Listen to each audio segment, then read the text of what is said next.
everybody, Phil Tubbs here with I Never Met a Stranger I Didn't Like. Welcome to another episode. Guys, my guest today, I've been chasing him down since I started the podcast. We were gonna sit down.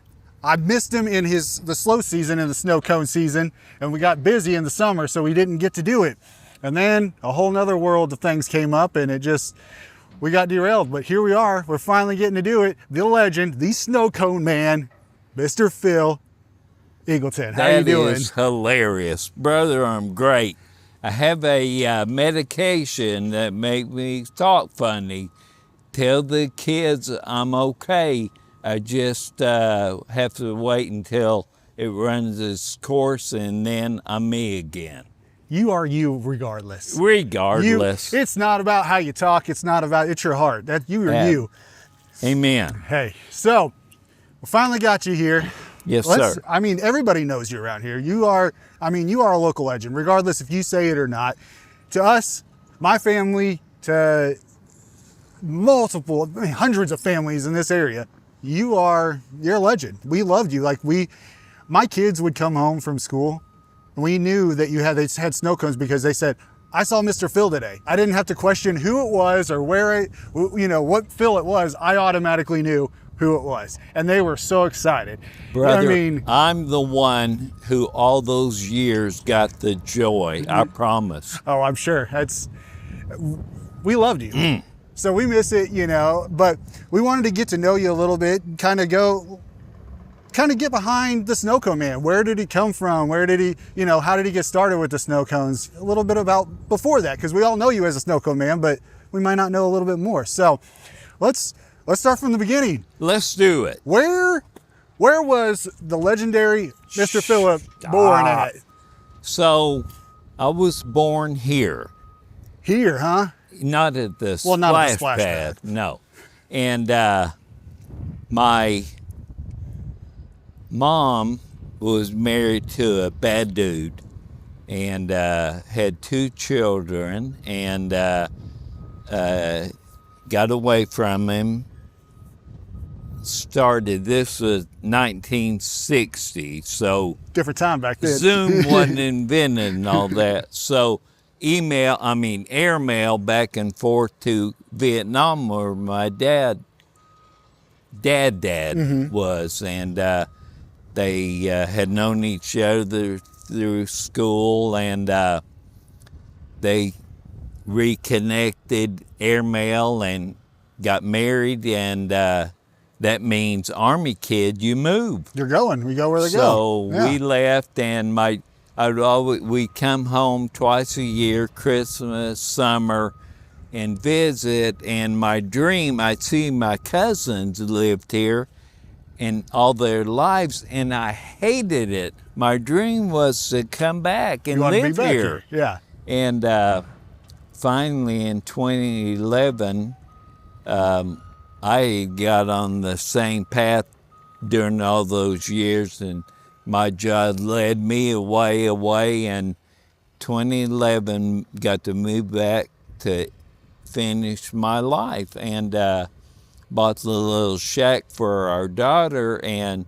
she took off to OSU, and I went in and said, I'm going to work it one summer. I'd been in the car business for many years, had a little lot here in town, and I took the summer off, and I fell in love, and then that's how it happened. That started going, huh? Yeah. You were like, I wanted to get back to Oklahoma, back home. I mean, this is myself. I've moved away myself, and I was away. And I was 15 minutes outside of Yellowstone National Park. Gorgeous, right? I'm in the mountains, it's beautiful, but it's not home. I was born literally right down the road at the hospital there. And I grew up here. The people that I know, it's different here. The people are different. You go anywhere else and it's just, you hold the door for somebody and they give you a weird look. I said that, 20 miles away in BA, you open a door, they're looking at you like, are you crazy? Who are you? Yeah. I was in New York City. I opened the door at the hotel I was staying in to some guy to walk in. He goes, do you work here? And I said, nope, just open the door for you, Bubba. Yes. We're going the same direction, you Yes. know? Like, it's so crazy to me, like simple things like that. But here, the people are just good. It's amazing. So, I mean, I can understand why you'd want to come back. I would too. Like, it's home. I did come home, you know? So what we kind of talked about, you know, growing up, you said you were a military kid, so you had to travel around. Like, what were some of the fun things that Mr. Phil used to like to do as a kid and kind of growing up as he became a teenager into that? You know what'll freak you out? It's hard to believe looking at what's left of me, but I was a heck of a football player. I believe it. And basketball, track, I love that stuff. And, you know, supposed to be able to get girls that way, and it didn't work for me, but I did give it a shot though, right? Yeah, thought I'd try. And we ended up having to go to Germany military for my senior year. Really? So football was over, basketball still could. I thought, well, I'll go back to Oklahoma when we're done. Dad retires, I'll walk on somewhere. And I went to TU. Why? Because I'm a mama's boy and didn't want to be away from home. So Nothing wrong with that. no, I'll walk in the first day thinking I'm going to walk on tight end, and I'm looking at these guys and I'm thinking, no, that ain't for me. They're too big. Way big. Yeah. No, Different story. so that was over. I somehow got out of college. I don't know how, I'm dumb. And went in Ford Credit, then car dealership, and then our lots, and then Patsy's. And I mean, it's a short, time goes fast. It does. I mean, you don't realize it. I feel like as you become an adult, the time like just automatically just speeds up. And then you have kids and the time goes even faster. Everything, it goes before, like tomorrow is Halen's first birthday, my youngest. And I'm like, how is this possible? Like, right. I feel like she literally was just born and she's so big now, but this year has gone by so fast that you miss a lot of it. You got to pay attention to it. Promise. So, Mr. Football player and things like that. Well, what kind of kid was Phil? Like, your sister's over here. I'm sure she has some stories too, what kind of kid Phil was growing up. I was mama's boy. Yeah. Mama's boy, huh? Yeah. And I was mama's boy too. So yeah. And I thought you're supposed to study. So I was like straight A student because I didn't want to fail mama, so. That's not a bad thing, right? No, so I studied and, I was a nerd. I played trombone in the band and, we'd march and I'd go suit up and go play football. Yeah, it was, I'm a strange bird. Hey, I'm a different type of person too, so yeah. I get it. I'm right there with you.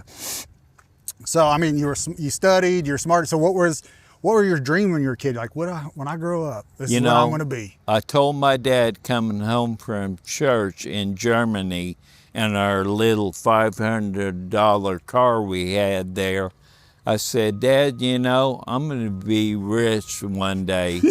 And he said, boy, you best just to make a good living. Don't even think that ain't happening.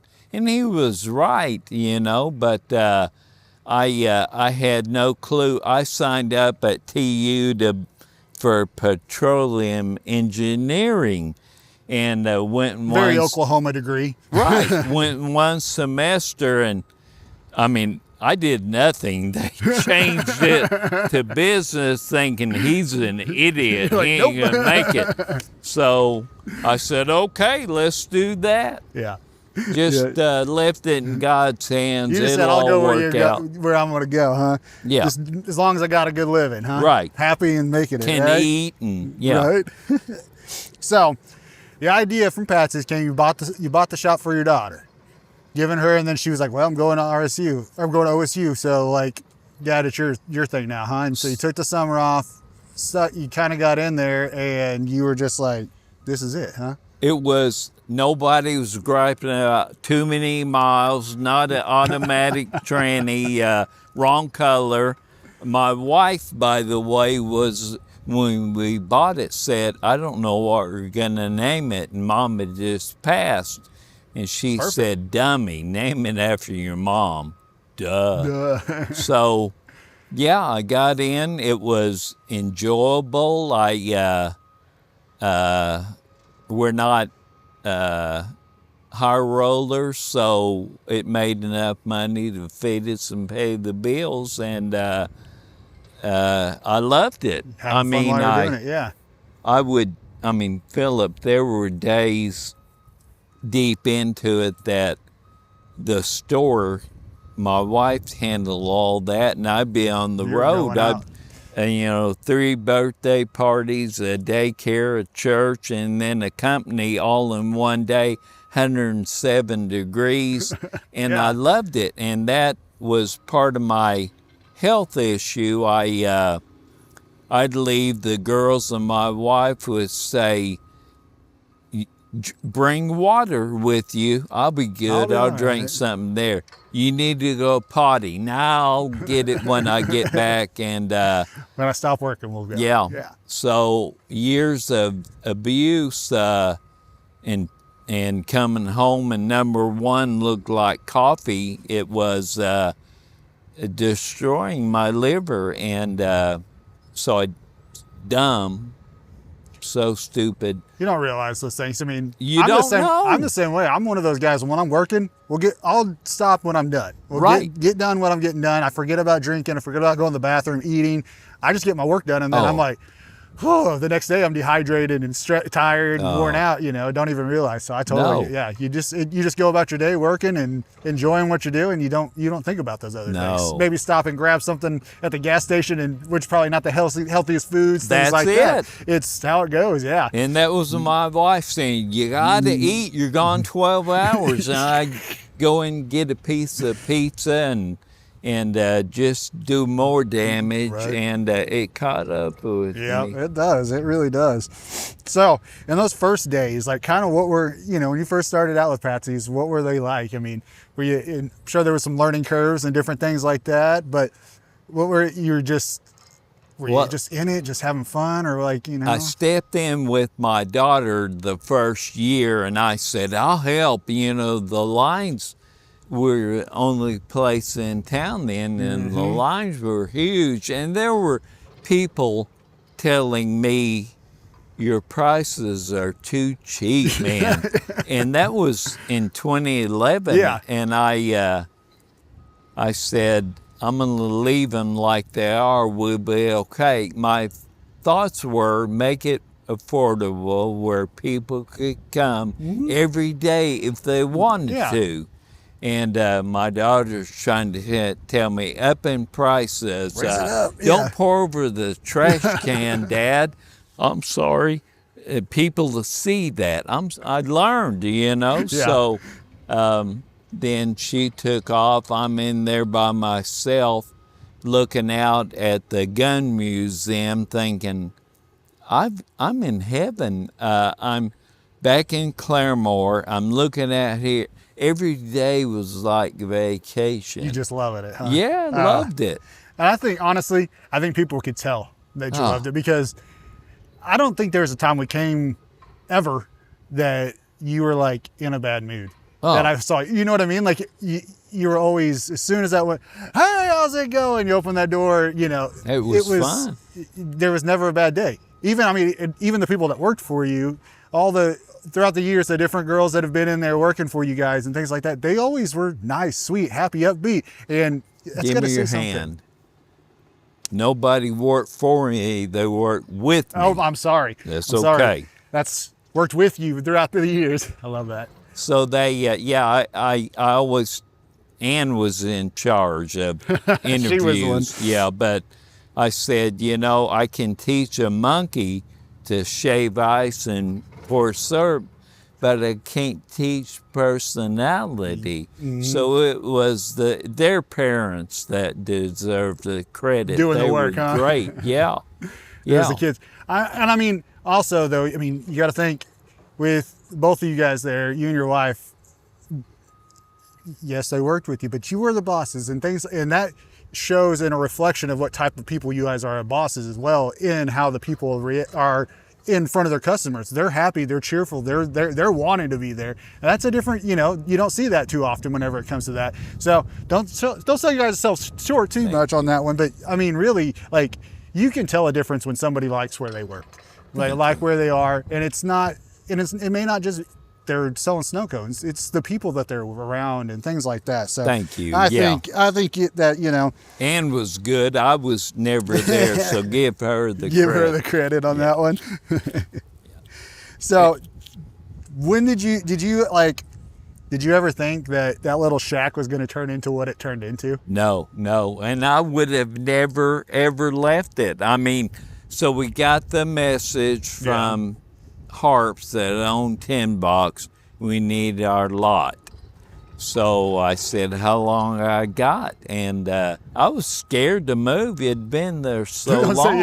Who knows how well it's going to move, huh? Yeah, but Ann had bought that building and paint, and she said, I'll paint it up. We got a drive-through, move down here. So I was scared. She said, pick your feet up, boy, float downstream, come on.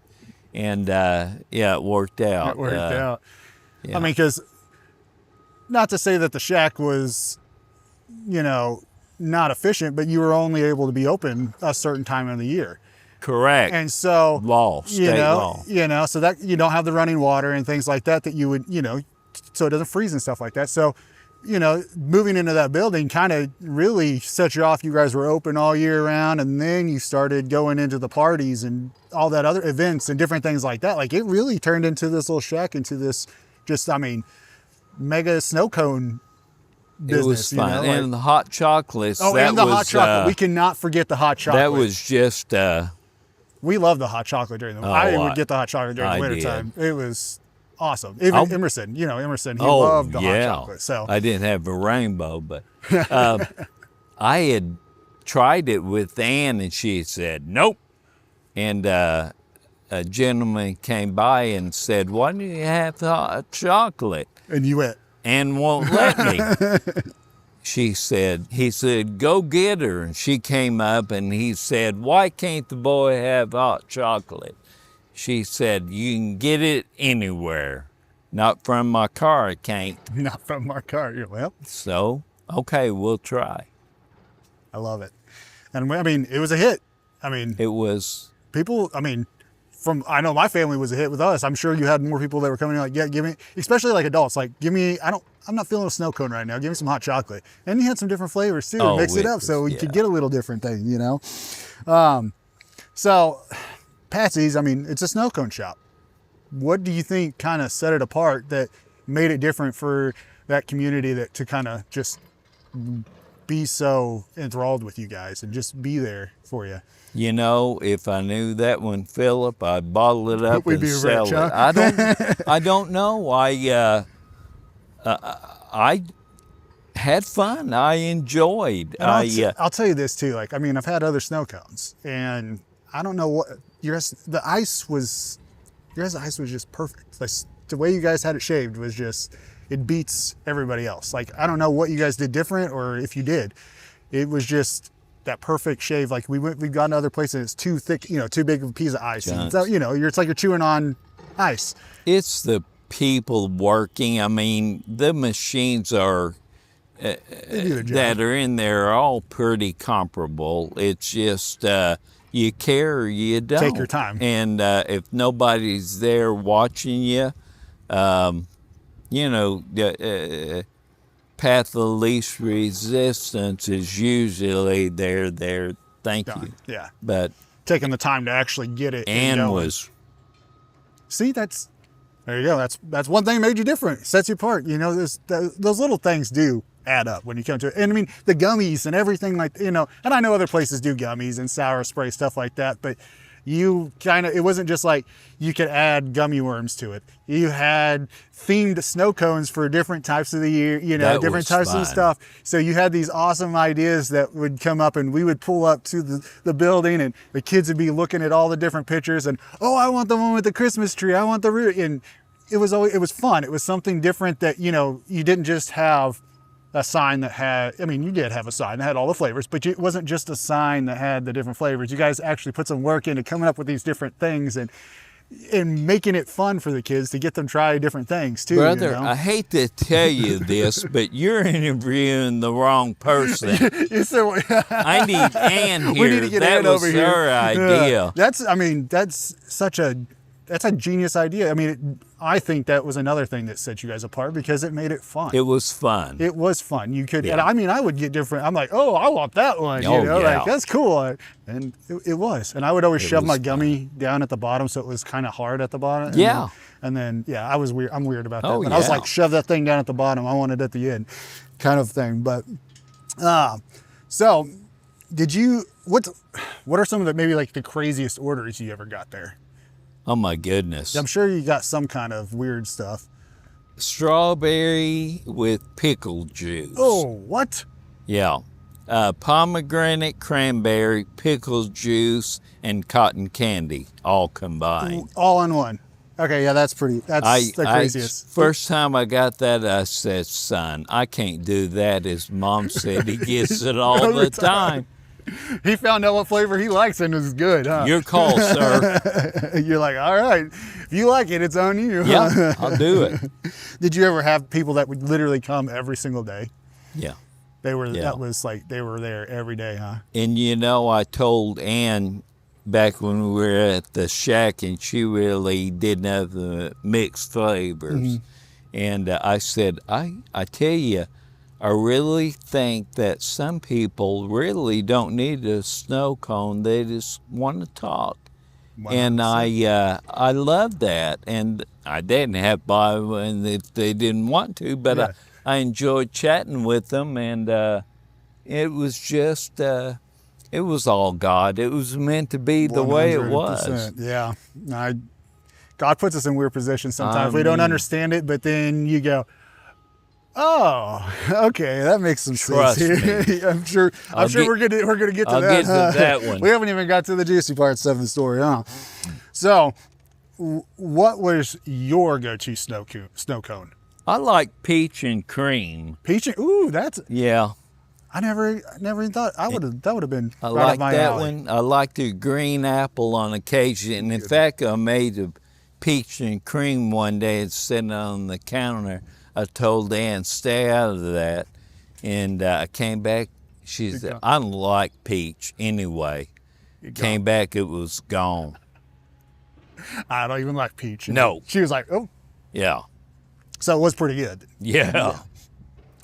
What are some of like? What's like one funny or wild story that you guys had from the snow cone? Oh, my word. I'm sure you had a few, huh? Oh.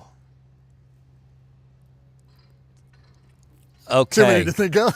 I may regret this one. Oh no, that means it's even better. When you say that, that means it's good. Tad, forgive me. Tad. So we had a birthday party going in, and Tad Jones at the memorial came in with his dad, and I said, guys, we got a birthday party going on. We can't sit in here? No, sir.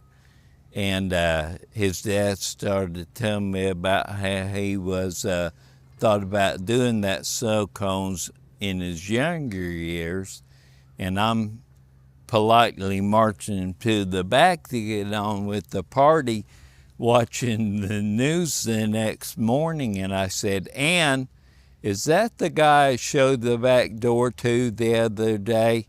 Yeah. He's in charge of the memorial. So You're I'm like- sorry. So you were just like, yeah, you can't be in here. Get out Right, of here. we got You didn't a even party really going on. I didn't look. I'm just. You're like, you're focused on the snow cones. Right, You were there to we're- do your job. We're about to cut the cake. Love it. Oh, that's so funny.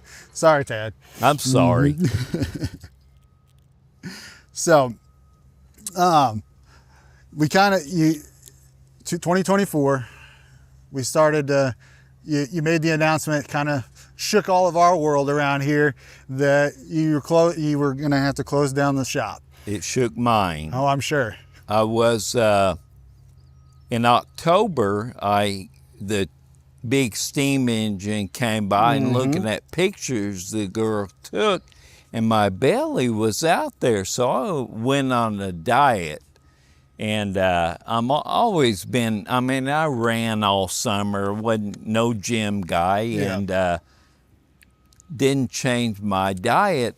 And one of my sisters came, I dropped off Grant Gingrich some 15 gallons of hot chocolate here at the lake for an event, and it was hard for me in my belly. And one of my sisters came to the store, and I told her, and she poked it, and she said, "Bubba, that's not right. Yeah. It's hard." So I had maybe taken 10 antacids and 2 aspirin in my 62 years of life. Didn't need it, huh? Didn't go to the doctor. Should have. And so what you're telling people is go to the doctor. Go to the doctor. Listen to him. Please. And she calls, and we get one of the urgent care type facilities, and they call my phone before we even go in and say you need to go to the ER. And my sister had thought it was heart issue, and we go to the ER here, and they do their thing and say you're going to Tulsa, okay? So I go there, they put me in a bed, and I wake up Friday night. Saturday morning, there's a lady in a white lab coat by my bed asking if I've ever considered a liver transplant. I said no, and I'm not going to. What? Well, there's this thing called a MELD score, MELD. EL stands for end of life. And I'm at a 14, and which isn't good. Not good. And 40 is death. And you were heading the wrong way. Oh man! So they didn't do this procedure called paracentesis until weekdays, not on weekends. So I had to stay until Monday. Monday afternoon, they wheel me in and deaden my belly and take a 6-inch catheter needle attached to a clear rubber hose with a slight vacuum, insert it and suck the fluid off. And they did that. November, December comes around. I'm not feeling great, but my belly's down. January, I go see the follow-up doctor, and he says, yeah, I don't see any ankle swelling. No, sir. Well, looking at the computer, looks like you need a transplant. I said, what else is there? I'm not doing that. He said, transplant or you die. That's your options. That's your options. Okay, so February comes, March, I'm a little fatigued all the time, but no belly. Mm-hmm. April, here it comes, of 25 now, yeah. And drain. And then it became up to every week. Go see him, needle in, drain. And it got to where I had Dr. Hurlishka, the dad had fixed a hernia for me in 94, and the fluid busted it loose and caused another one here. And they were pulling off like 8 liters Oh of my fluid off gosh. my belly every Every week. week. Because your liver, if it can't process it seeps. And the worse it gets, the more it seeps. So I'm thinking, okay, we got to do something. And, you know, I've heard of these lists that you get on transplant list, and thinking, I hope I make it that long. And I got referred to Nazi Zudi in Oklahoma City, and you go there. It was May, and they had their first opening in October. So we go in October. It's a conference. You meet with the medical, financial, and social person. If you go through this, you have to have a team of people with you because There's a lot of stuff. Oh my gosh. Yeah. It's not as simple as just taking it out and putting a new one in. No. So we go in October, and they draw my blood before we go talk to these people, and we're getting ready to come back to Claremore, had the first phase, and they said, if they think it's all done by committee, and if they think you're a match, you'll go on a list, and the worse a person is, the more they're at the top. They'll slide you in there, yeah. And so they draw my blood, we go to conference, doctor says, hey, your potassium really high.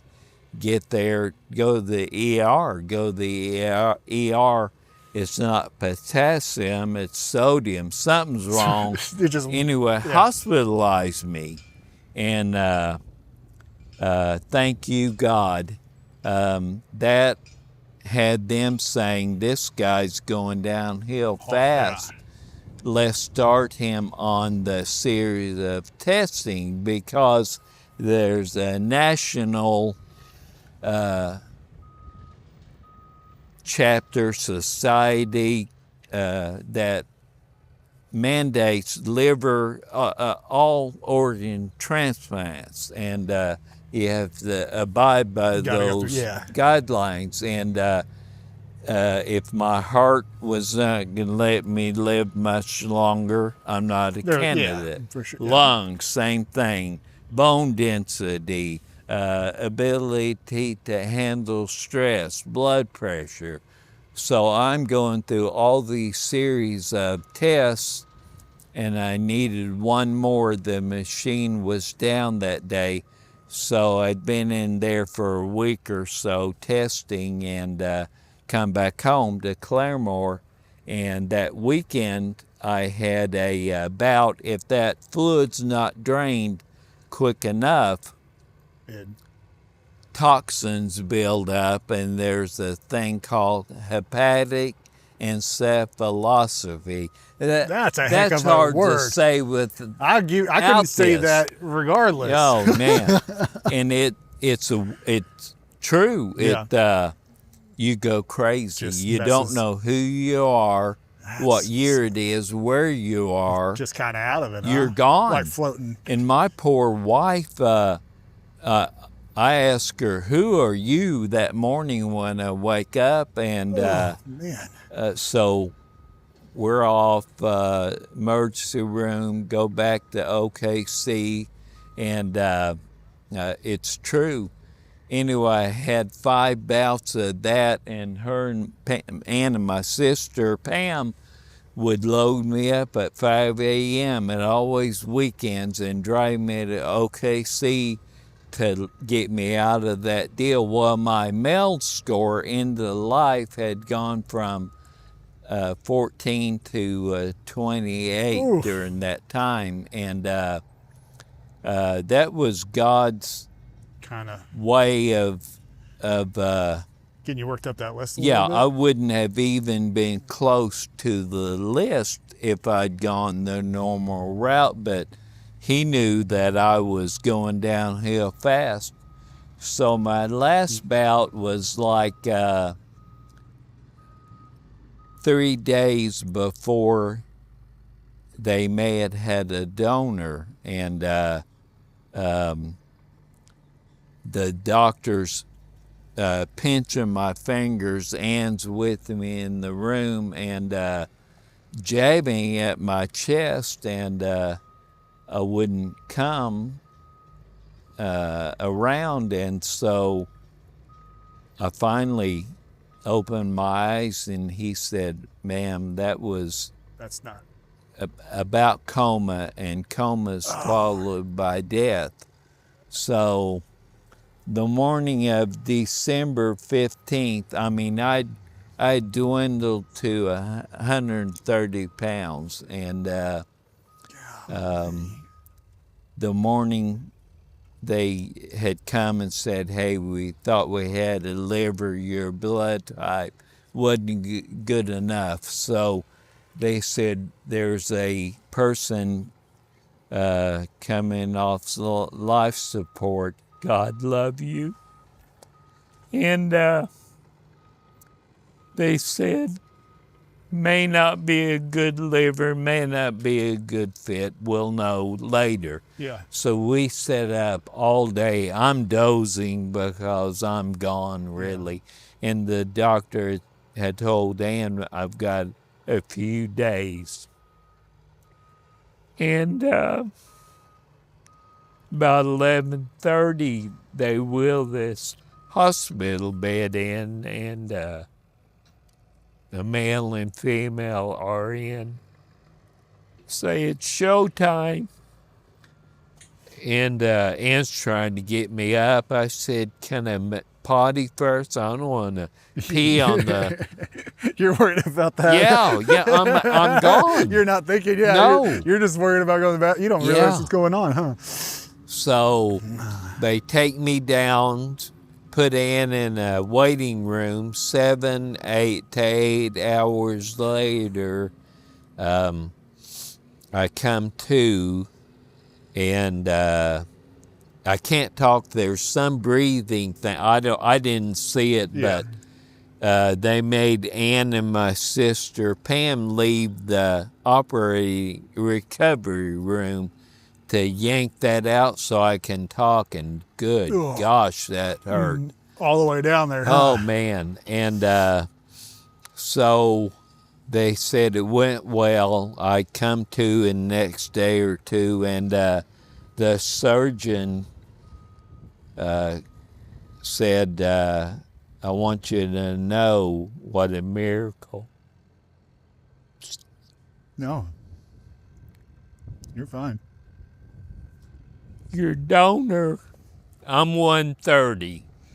Your donor was 6'8", 440 pounds, and he had a flat liver, my blood type, and it fit perfectly. And that's only God. That's, like I told you, that's the craziest thing to think about. Not just it being there, but God crafted this liver in somebody else's body, let him use that for the time that he was supposed to be here. Yes. And then was like, "All right, Phil, it's your turn. This is the perfect liver." You can't make, that's not that doesn't happen. That's insane. I talked to people that had been on the list, and they drove 2.5 hours, and somebody was a little larger or smaller, and they said, "Not a fit." This individual, this angel. That's bigger than me. Oh, man. I'm 6'5", so that's a big boy. And 440 pounds. Yeah, I'm not quite there yet. But No, not even. But still, and, that's a big boy. That's linebacker style right there. Like, that's a big boy. And for that to be, that is such a God thing. I mean, oh, man. Like, you can't describe that as anything else, because there's nothing else that, scientifically, it shouldn't have worked. No. You know what I mean? And it was right when you needed it too. I mean, at the last like, minute. you were and, the buzzer beater right there. oh, yeah, at the clock. Those basketball skills came in handy. Oh, huh? man. So, yeah, the whole team there, I can't say enough, they were compassionate, intelligent. I mean, I'd have nurses at nighttime come in, honey, got to give you your meds and draw blood, and they couldn't find veins. I was so shriveled, and they would, without prompting, sit on my bed and pray with me, and out of nowhere, and they say, you'll get a liver, trust me, okay? And yeah, and a good liver, my gosh. The perfect liver for I you. feel so good. So much different than you were feeling, huh? Oh, a year and a half, when you're draining, that, I mean, you can't take 10 steps without breathing hard And just out of it. and be completely drained, but it fatigues your body in such a way. All those toxins that just really attack you. And jump bruised, cut. I mean, my arms were skinnier than a pencil. And you wake up the next morning, every morning you go and you have no hair on your body. Just really, it's it was the weirdest amazing. thing, huh? So, after you got the transplant, how long did you have to stay in the hospital for, and before you had to come home? Praise God. That sister stayed with me. They want someone with you. Suggest 2 months of living in a hotel there. And we got a room. They had a 16-room hotel attached to the hospital. And if it's full, it's full. Yeah. And we got one. And 3 weeks into it, I went in for a follow-up, and they looked and they said, I'm going to take out half your staples. And You're like, okay. the nurse nurse said, I'm going to take them all out except for this one at the top. And they wanted 2 months as a general rule. We were 3 weeks in, and the doctor said, can you stay 1 more week? And my wife said, I honestly, and she's all by the book. Yeah, like, anything should we they stay ask, longer? Yeah. I jump through hoops. It's like, can you stay another day, Mr. Eagleton? No. Yeah. I was so tired of She's it. like, yes. 2.5 months. And so he asked, and she said, I'd rather not, really, if it's okay. Oh. And he said, all right. Other direction, huh? Yeah, so 3 weeks into it, we got the leave instead of 2 months. That's insane. Yeah. And you got to come on home. I mean, I know you had a lot of people praying for you. A lot of people sending great vibes to you, this community. I mean, if you didn't realize how important you are to all of us before, I hope that you realize that now, how important you are to this community. Phillip, I promise you, this is the biggest truth I've ever told. I can tell you,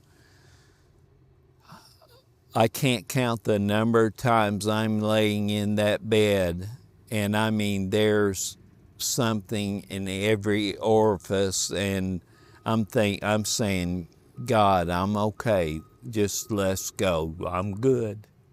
And I'd feel a prayer, or I'd get a text, and I'd hold on, but I could feel them.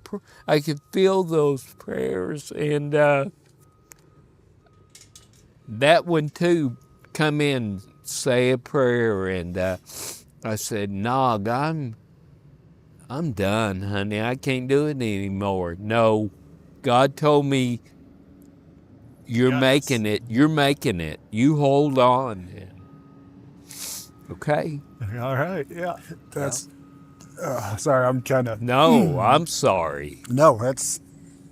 I mean, you don't realize those things, until you go through it. And You don't?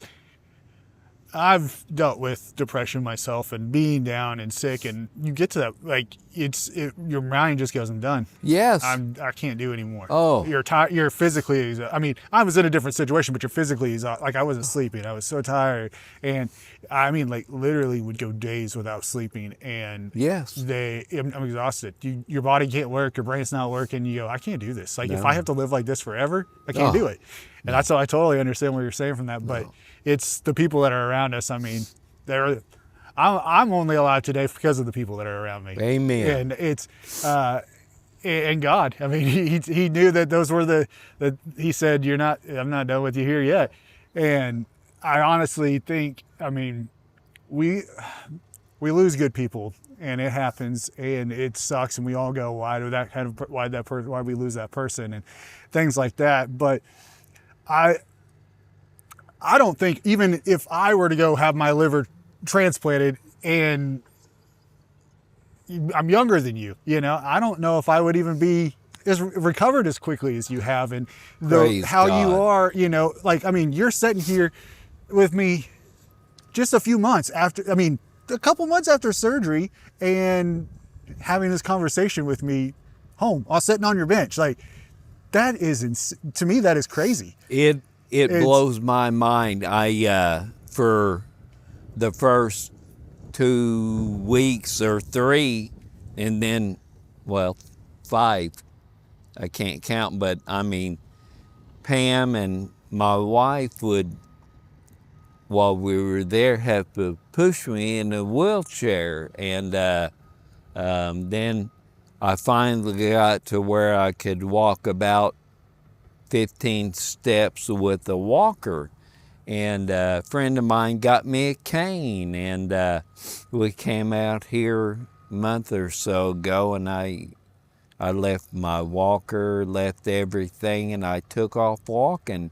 And every day, the first couple of walks I was a little wobbly, and I mean, you lay in the bed for 2.5 months, and you got no leg muscles, and got to retrain your body how to do that. Yeah, and now it's like almost a run. I'm out here walking, and you're probably in better shape than I am, to be honest. No. But my poor wife, I wake up, I said, Ann, look at that. Yeah, look at this. I got get some muscle arms again because I'll show you pictures. Yeah. Oh, just bones with skin around them. Awful.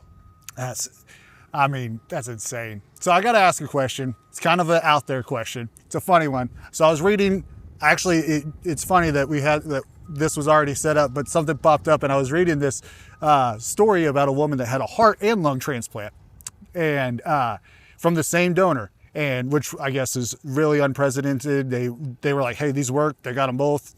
You need them. Let's give them to you both. Well, she came out of it like craving different foods and different things like that she had never liked. Like, she didn't like green peppers, but now she loved them. Things like that. Do you have any weird cravings or something, or even different things that you maybe smell and kind of maybe remember, but it's not yours? Because I mean, you got something that's in you that you didn't grow up with. So I mean, do you have any of those kind of cravings or anything like that? Oh my gosh. You can edit this out if you need to. No, this is even better. It's good. So,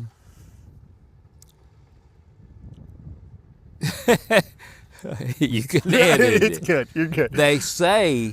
This is my show, remember? We say whatever we want. They say that you can't...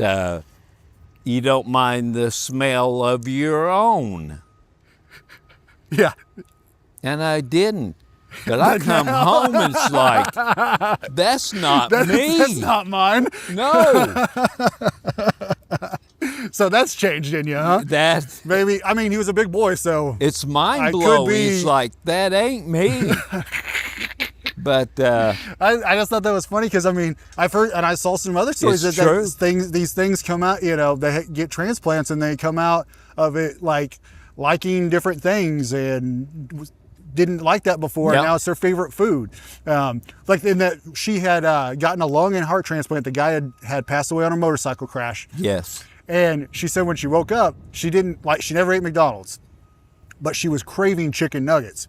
Funny thing is, he went to McDonald's, he had chicken nuggets in his coat pocket, his jacket pocket whenever he passed away. I believe and it. so like, it's the craziest thing. So I was like, I gotta ask Phil if he's got any crazy cravings or weird different things that have changed since that's happened, because I thought that'd be kind of fun. I can tell you during the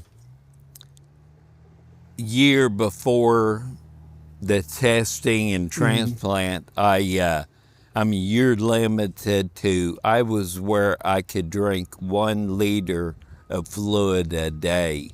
Really? They didn't want... Because it would just... Yeah, and food, I mean, sodium was the devil. You can't, I mean, read every label, and we all should.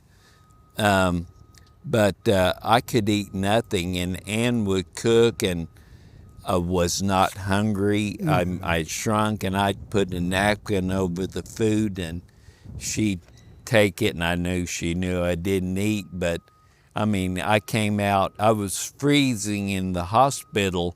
I turned the heat up to as high as it'd go, and doctors would leave. Like, and it's on here, huh? afterwards, I'm hot, like I was, and I'm hungry all the time. You're like, yes, get it back. Oh, and I can't, doctor, what's my diet now?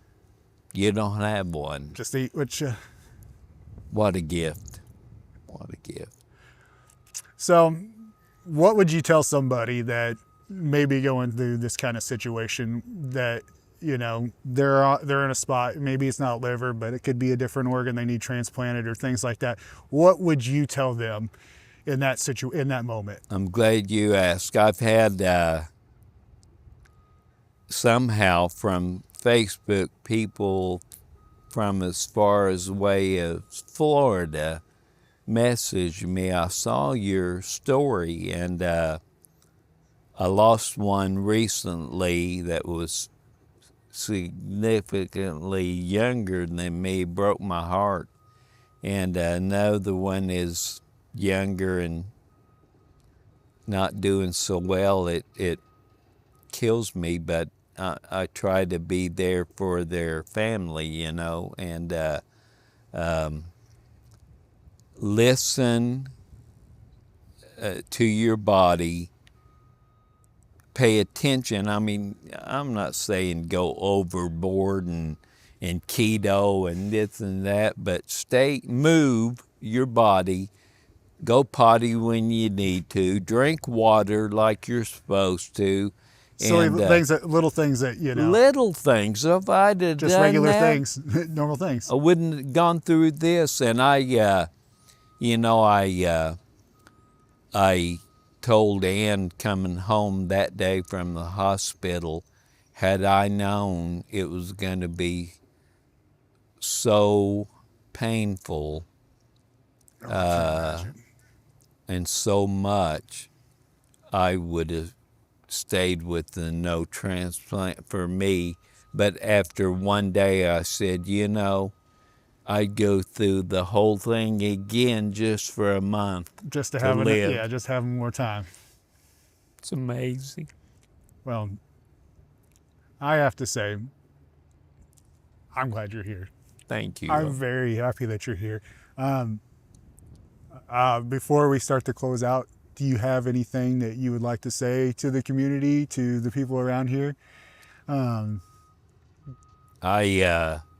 moved here in 2011 and knew 5 people, my family, and because I moved off all those years, and I made so many friends and so many kiddos that I got to share a little old man stuff, talk with, and I've had so many mention praying for me, and legitimate, and it worked, and I can't thank you enough. not done. I don't know. I'm going to serve God who saved me somehow in this community, if it's something with kids, with seniors, with hospitals, making snow cones. I don't know, something, but this old body's, I don't know how old my angel donor was, but had to be younger than me, so I got some left in me thanks to you. So if you know something the community needs, and I can say it quick enough, I'll do it. And I'm not going to say my life is like a box of chocolates, because my wife makes me say that every night. I told you I do love Forrest Gump, though. So I mean, come on. I mean, he was a wise man in his own sense. That's right. I mean, he was. But before we go, I just want to tell you, her, it wasn't just snow cones for us, for the community, for me, for my family. Thank you. It was, I mean, you got to watch people grow up. We got to celebrate there with you guys. There was, something good would go. That's where we went. We got snow cones. They had a good day at school. We'd go get snow cones. It wasn't just ice and flavor. It wasn't just sugar and ice. There was more to it. And I had been going to the store. My wife was pregnant. She was getting rainbow with sour spray. Every time.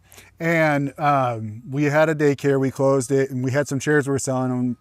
You had bought them from us, and I brought them over there. And yeah, we had talked, and you knew my wife's order. I'd pull up, and you'd know exactly what it was. But I was in a stage of my life where I was not making good decisions of myself, and I was trying to figure out who I was as a person and things like that. And I kind of went off the deep end, and me and my wife were split. And you gave me some words of wisdom. You weren't hard on me, and you didn't judge me. Like, I felt like everybody in that time they judged how I was, and I wasn't being good, don't get me wrong, but nobody actually took the time to have empathy for me and to talk and just kind of give me some wise words and kind words. And you weren't like, oh, you're making stupid, it was, you were like, you should try to work on it. It would be important. There was things that you just really put out there for me. And me and my wife are still married, and I'm not saying it was all you, but you were part of that. And that's, when I say that you weren't just selling snow cones, it was because of who you are, who your wife is. That's what made Patsys. That's why you had such a strong impact on this community. I think it was because of who you are, your hearts. You came into there and you loved on me at a time whenever people weren't, and I needed that. And thank you for that. No. Thank you for all the memories you've given us with the snow cones. Thanks. I cannot wait to see where it goes next for you. I'm so excited. I'm ready. I'm so happy that you're still here. I'm so glad that God gave you that liver and you are still with us. And I know there are so many people in this community that are the same, that feel the same exact way. You are, regardless if you think so or not, you are a true piece of this community. You are a legend here. You and your wife both are legends here. I mean, one time I saw your wife before I really knew who she was. We were in Dollar General, and she had a shopping cart full, literally plumb full of sugar. And, I didn't know who she was at the time. And I'm standing behind her in line. And I'm like, man, that is a lot of sugar. You need some sugar. She's like, oh, we have snow cone. I was like, oh, and she says, Patsys. And I was like, okay, that makes sense. And then, we're talking, and I was like, oh yeah, I love your husband. He's such a nice man, and blah, blah, blah. We go out, we help her load it. I was like, tell him I helped her load it back in the back of the truck, and tell him I said hi, things like that. So that was the first time I actually got to meet her, was literally a shopping cart in Dollar General full of sugar. Yes. We were out here the other day, just got out of the cars and were going on our walk. And this gentleman I recognized was across the road. "Hey, it's a great day to be alive, ain't it?" I said, "Brother, it I have is." no idea. We make 2 or 3 steps, and Ann said, "He must have recognized me." Whatever. Love it. Yeah. Well, Bubba, Thank you. I appreciate you so much beyond this. I appreciate that talk that you had with me back then more than you know. And so, Anytime. awesome. You ever need anything, I'm there for you. Thank you. I 100%, and I know there's so many people out there that's ready for you to jump back in the community, and so that we get to see you again more often. I'm It ready. may not be at the extent that we were before, but at least we get to see you some more, and that's amazing. So I'm ready to. I've seen several here in the last week or so, and it's like it's so cute. It's like they're looking at a ghost. like, wait a sec, is that Phil? Is that Phil? Yeah. Hi. And they're like, oh, hey, it's him. Yeah. It's fun. And maybe because I'm skinny, but Yeah. it'll come back. You still look the same. I'm me. up to 160 something from 130. Keep on going. I'm eating. Keep on eating all that food. Well, Phil, I appreciate you so much. you, buddy. Thank you for Very giving much. me the time to sit down, tell your story, share it with everybody. I love you, Bubba. I love you, and I love you, and thank you. Thank you for the prayers. I mean, you have no idea. Awesome. Well, guys, I appreciate you listening to another episode of I Never Met a Stranger I Didn't Like. We'll talk to you soon.